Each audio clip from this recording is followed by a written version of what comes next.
നമസ്തേ പ്രിയമുള്ള പ്രേക്ഷകരെ, നാം ഇവിടെ ചർച്ച ചെയ്യുന്നു നിങ്ങളുടെ നാളെ എന്ന ജ്യോതിഷ വിഷയം.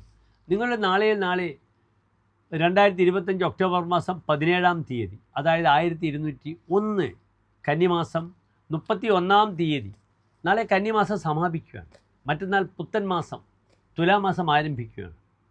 മറ്റന്നാളാകുന്നു സൂര്യൻ തുലാത്തിലേക്ക് പ്രവേശിക്കുന്നത്. പക്ഷേ ആ സൂര്യൻ്റെ പ്രവേശനം തുലാമാസത്തിൽ പ്രവേശിക്കുന്നത് അത്ര ശുഭകരമല്ല. കാരണം സൂര്യൻ നീചത്തിൽ വരുന്ന മാസമാണ് തുലാമാസം. തുലാം 10 സൂര്യൻ്റെ അതിനീചമാണ്. അപ്രകാരം സൂര്യൻ ഉച്ചരാശിയിൽ വരും, മേടൻ രാശിയിൽ. അതിനാൽ ഈ തുലാമാസക്കാലം കാർത്തിക, ഉത്രം, ഉത്രാടം നക്ഷത്രക്കാർ, അപ്രകാരം തന്നെ തുലാമാസം ജനിച്ചവരൊക്കെ തന്നെ വളരെ ശ്രദ്ധിക്കണം.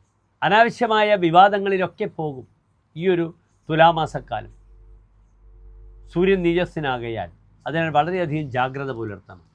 അനാവശ്യമായ കേസുകളിൽ പെട്ടുപോവുക, ഡ്രഗ്സുമായി ബന്ധപ്പെടുന്ന കേസുകളിലൊക്കെ പെട്ട് തനിക്ക് പേരുദോഷം വരും. പലർക്കും സ്ഥാനചലനങ്ങൾ സംഭവിക്കാം.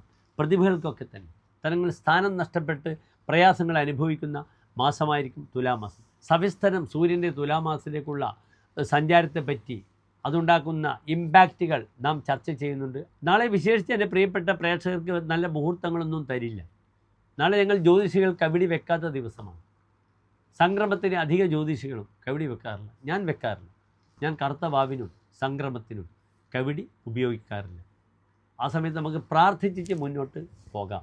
നാളെ എൻ്റെ പ്രിയപ്പെട്ട പ്രേക്ഷകർ, പ്രാർത്ഥന നിർഭരങ്ങളാക്കുക നിങ്ങളുടെ സമയം. നാളെ നക്ഷത്രം ഉച്ചയ്ക്ക് 2:30 വരെ ഏറ്റവും ശക്തമായ മകം നക്ഷത്രമാകുന്നു. മകം എല്ലാ ശുഭകാര്യങ്ങൾക്കും നാം ഉപയോഗിക്കുന്ന നക്ഷത്രമാകുന്നു. നാളെ കറുത്തപക്ഷ ഏകാദശിയാണ്. തിഥി വളരെ ദുർബലമാണ്.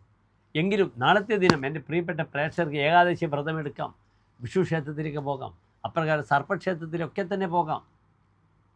സർപ്പക്ഷേത്രത്തിൽ വഴിപാട് ചെയ്യണം. ആയില്യപൂജ, സർപ്പബലി, അല്ലെങ്കിൽ നവഗ്രഹത്തിൽ രാഹുകേതുക്കൾക്ക് നവഗ്രഹ അർച്ചന ചെയ്യാം.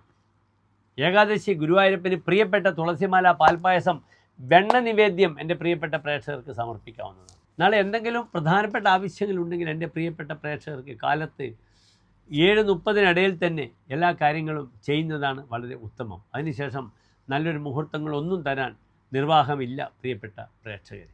എല്ലാ പ്രിയപ്പെട്ട പ്രേക്ഷകർ ശോഭനമായ നല്ലൊരു നാളെ പ്രാർത്ഥിക്കുന്നു. നന്ദി, നമസ്കാരം.